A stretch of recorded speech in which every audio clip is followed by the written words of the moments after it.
Welcome to The Communicator. My name is Jeff Hosteller, and always with me is Mr. Chris Hartley. Trusty sidekick.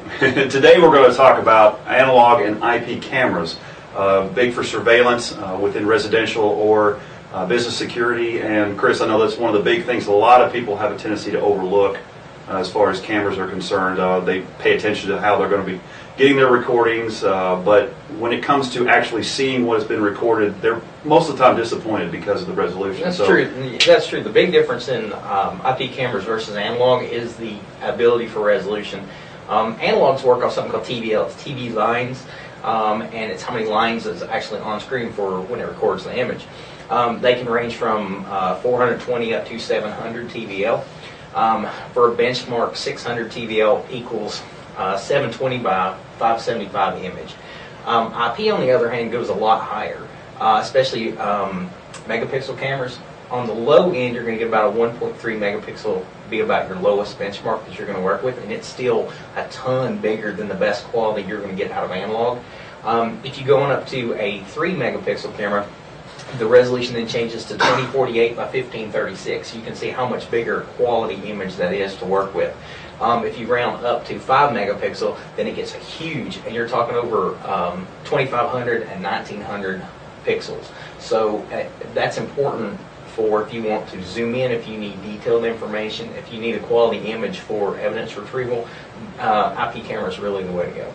Well, I know that with a lot of people that are in some retail establishments, when they see cameras with DVRs, a package deal, it looks great when it's in the store, but we won't go into detail of where you might find them. But what kind of resolution is that, just to kind of give people an idea of those kinds of things? Yeah, usually those are probably the 420 range. You're talking about the 420 TVLs. That's what you're getting with those if you buy that package, and that's why people are disappointed because they get that, they think they're going to be able to read a license plate or something like that, and it's just not possible because the image quality isn't that good. But there is a use for those cameras because, like ATM cameras, a lot of them are that resolution because the shot is taken within 3 feet. It's fine for that. So if you're using a very short range, you know you're going to get your image in that may be perfectly suitable for what you're doing with it.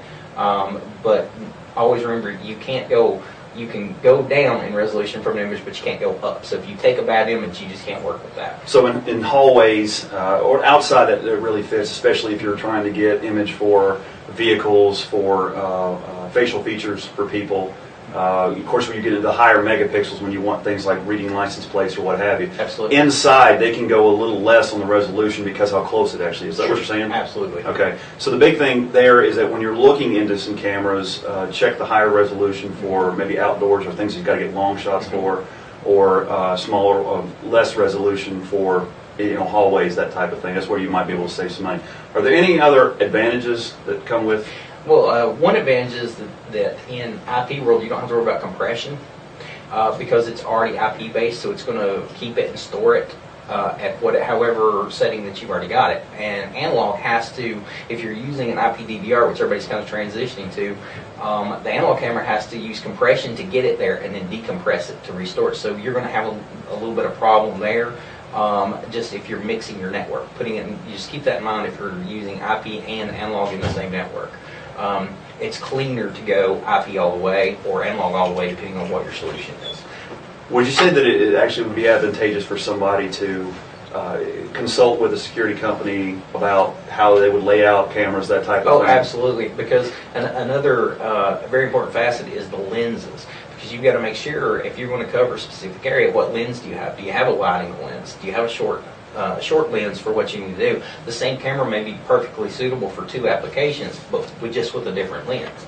So you can check your camera placement. If you're mounting one up on the side of the building, how clear is your image of where you want to shoot, and how wide is that area, and the lens will make all the difference.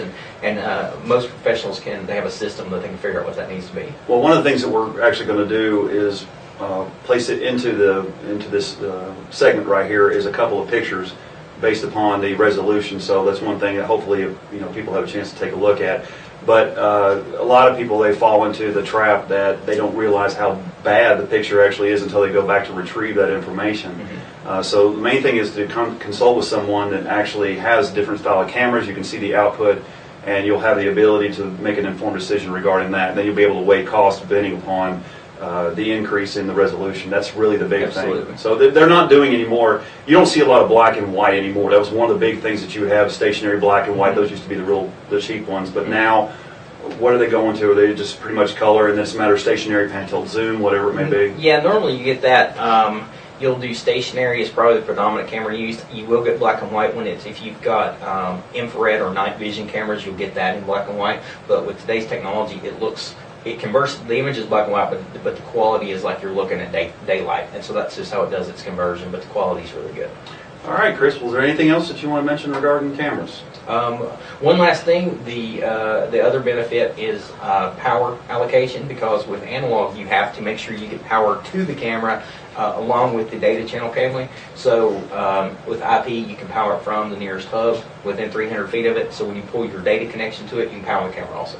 All right, well, certainly you want to do your homework, talk with a security company that specializes in cameras, and then have an opportunity to get informed decisions, so when you're placing out your cameras, you get the right resolution for the right place. So, Chris, thank you. Thank you. Thank you.